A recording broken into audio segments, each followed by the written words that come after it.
Welcome to SSP TV 5 news channel. October 3, 2024 భారతీయ కళా మహోత్సవ్ 5వ రోజు. బొల్లారంలోని రాష్ట్రపతి నిలయంలో భారతీయ కళా మహోత్సవ్ 5వ రోజు సాంస్కృతిక వారసత్వాన్ని కొనసాగిస్తూ ప్రేక్షకులను ఆకట్టుకుంది.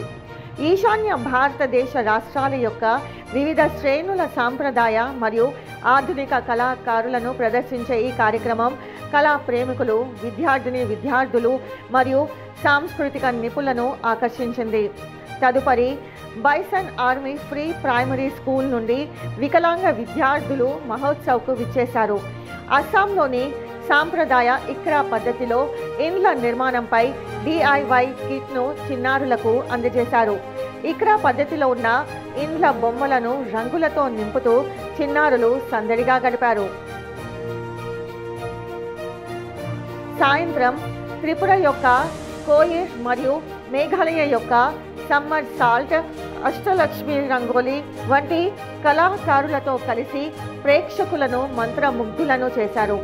ఈ ప్రదర్శనలో ప్రఖ్యాత సంగీత కళాకారులు తమ సాంప్రదాయ మరియు ప్రజా సంగీతాన్ని మిళితంగా పాడుతూ ఈశాన్య భారతదేశ రాష్ట్రాల సంగీత విభిన్నత మరియు ఐక్యతను చాటారు.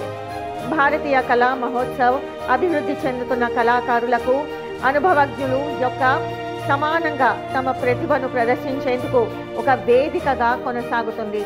ఈ కార్యక్రమం సాంస్కృతిక మార్పిడి యొక్క ప్రాముఖ్యతను మరియు తదుపరి తరానికి ప్రేరణ ఇచ్చే లక్ష్యాన్ని ఉంచుతుంది. అక్టోబర్ 6 వరకు కొనసాగే భారతీయ కళా మహోత్సవంకు అందరికీ ఉచిత ప్రవేశం ఉంటుంది. సందర్శకులు తమ టికెట్లని విజిట్ రాష్ట్రపతి భవన్.gov.in ఆన్లైన్లో బుక్ చేసుకోవచ్చు లేదా ఆన్ స్పాట్ బుకింగ్ కూడా చేసుకోవచ్చు.